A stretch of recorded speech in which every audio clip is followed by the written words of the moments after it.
الله الرحمن الرحيم.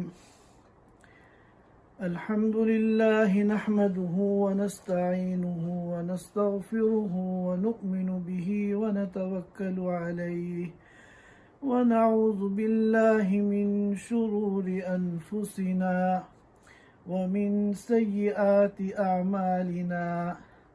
من يهده الله فلا مضل له ومن يضلله فلا هادي له ونشهد أن لا إله إلا الله وحده لا شريك له ونشهد أن سيدنا وحبيبنا ومولانا محمدا عبده ورسوله صلى الله تعالى عليه وعلى آله وأصحابه وبارك وسلم تسليما كثيرا كثيرا. أما بعد فأعوذ بالله من الشيطان الرجيم. بسم الله الرحمن الرحيم. الحمد لله رب العالمين الرحمن الرحيم مالك يوم الدين إياك نعبد وإياك نستعين اهدنا الصراط المستقيم صراط الذين أنعمت عليهم غير المغضوب عليهم ولا الضالين.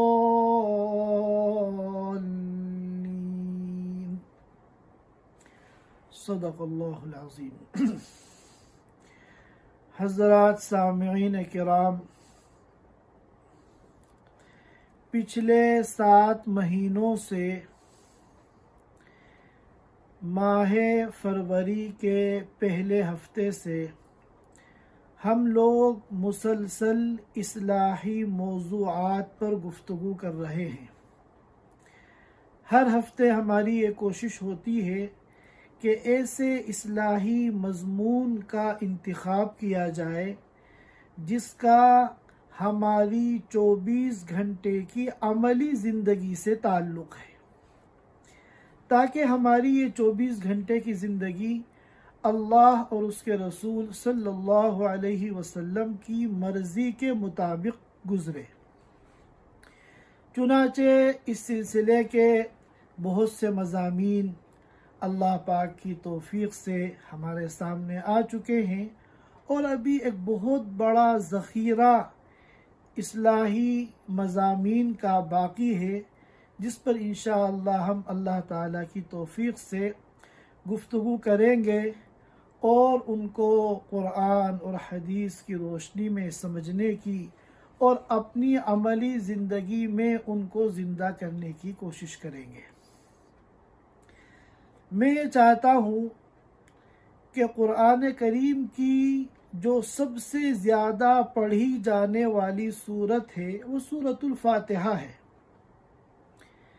ہم روزانہ 20 مرتبہ سورہ فاتحہ پڑھتے ہیں، ہر نماز میں اور ہر نماز کی ہر رکعت میں سورہ فاتحہ پڑھتے ہیں. لہذا میں چاہتا ہوں کہ ہم سورہ فاتحہ کے مضامین کو اور سورہ فاتحہ کی آیتوں میں اللہ رب العزت کے جو پیغامات ہیں ہم ان کو سمجھنے کی کوشش کریں، تاکہ پھر جب بھی ہم سورہ فاتحہ پڑھیں تو اس کے معانی سے، اس کے مفاہیم سے، اس کے مضامین سے ہم لطف اندوز ہوں اور ہماری تلاوت اور ہماری عبادت کا حسن دوبالا ہو جائے. لہذا ہم انشاءاللہ سورہ فاتحہ کے مضامین کو آج سے شروع کرتے ہیں. ایک ایک آیت انشاءاللہ ہر ہفتے ہم اس کے مضمون کو سمجھنے کی کوشش کریں گے. سورہ فاتحہ اس کے بہت سے نام ہیں.